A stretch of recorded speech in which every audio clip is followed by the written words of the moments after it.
Akkam jirtu hordoftoota fi jaallatamoo Waliif TV nagaan keenya bakka jirtan maratti sinaadha qabjechaa oduu guyyaadhaaf qindeeffannee simbiraan geenya. Oduu guyyaarraa kan isinitti himu Handaraartuu Garbaati. Finfinneetti ragaan qabiyyee lafaa qonnaan bultootaa 3,400 oliif kenname. Sirna kenniinsa ragaa mirkaneessaa qabiyyee lafaa qonnaan bultoota 3,400 oliif kennamee jira. Saganticha irratti kantiibaa bulchiinsa magaalaa Finfinnee Aadde Adaanech Abeebee dabalatee qondaaltonni olaanoo bulchiinsa magaalichaa biroon argamaniiru. Qonnaan bultoonni kunneen kutaalee magaalittiitti galmaa'anii hojiin seera qabeessummaa isaa mirkaneessu erga gaggeeffameen booda guyyaa har'aa qonnaan bultoota 3,451f ragaan qabiyyee lafaa kennameera. Qonnaan bultoota kanneen gama hirmaannaa misoomaa akka cimsatan of ijaaruu akka danda'anii fi qajeelfamni baafame hojjetamaa jira jedhameera.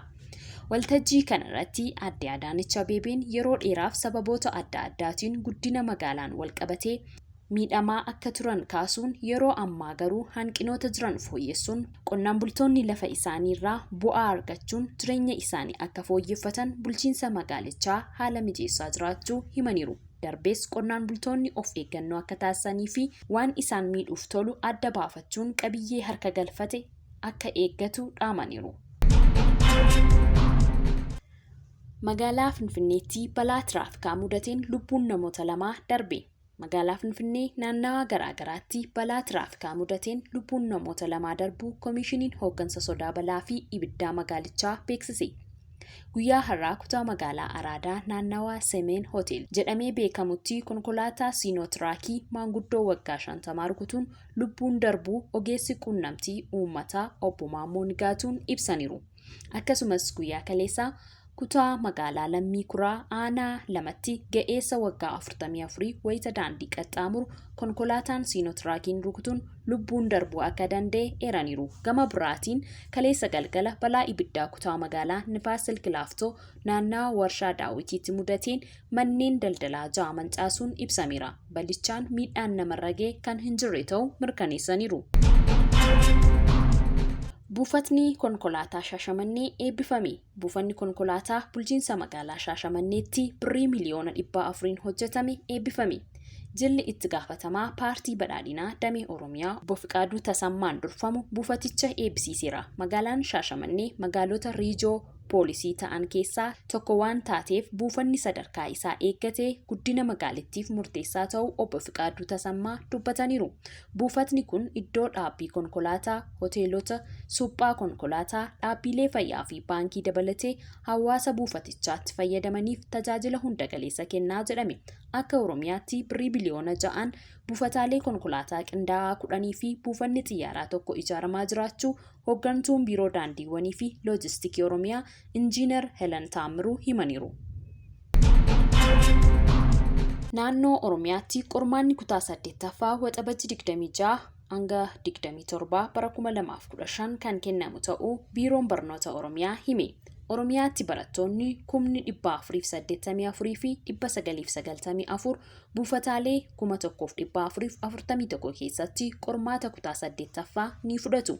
Bara kana Oromiyaatti barattoonni 484 fi 994 buufataalee 1,441 keessatti qormaata kutaa 8ffaa kan fudhatan ta'uu biiroon barnoota Oromiyaa beeksise. Akka naannoo Oromiyaatti qormaanni kutaa 8ffaa waxabajjii 26 hanga 27 bara 2015 kan kennamu ta'uu biirichi ibseera. Naannichatti manneen barnootaa sadarkaa tokkoffaan dura 10,000 fi 842 tajaajila kennaa jiraachuu ibsaniiru. Dabalataan manneen barnootaa bultii addaa 7 keessatti barattoonni 2,500 ol ta'an barataa jiraachuu itti aanaan hoogganaa biiroo barnootaa Oromiyaa Dr. Bultoosaa Hirkoo ibsaniiru. Manneen barnootaa kanneen keessatti afaanonni Faransaay, Chaayinaa fi Arabaa kennamuun dhaloota sadarkaa idil addunyaatti dorgomaa ta'an horatamaa jiraachuu himaniiru.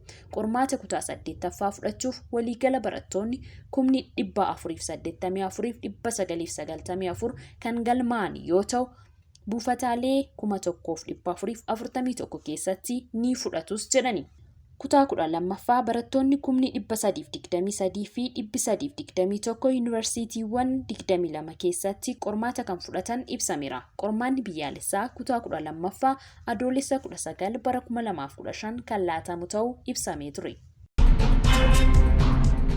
Daawwattoota keenya oduu biyya alaatiin ammoo waldhabdee fi jeequmsi Faransaayitti eegale hammaatee itti fufuu ibsame. Ajjechaa poolisiin dargaggeessa tokko irratti raawwate hordofee walitti bu'iinsii fi jeequmsi Faransaayitti jalqabe hammaatee itti fufuu dhaga'ameera. Poolisiin dargaggeessa lammummaa Aljeeriyaa qabu tokko seera tiraafikaa sarbeera jechuun itti dhukaasee ajjeesuu hordofee jeequmsi kun jalqabuu ibsameera. Sababa kanaan magaalota biyyattii hedduu keessatti hiriirri nagaa geggeeffamaa ture gara jeequmsaatti jijjiiramuu himameera. Hanga ammaatti namoonni 667 to'annoo jala ooluun ibsameera.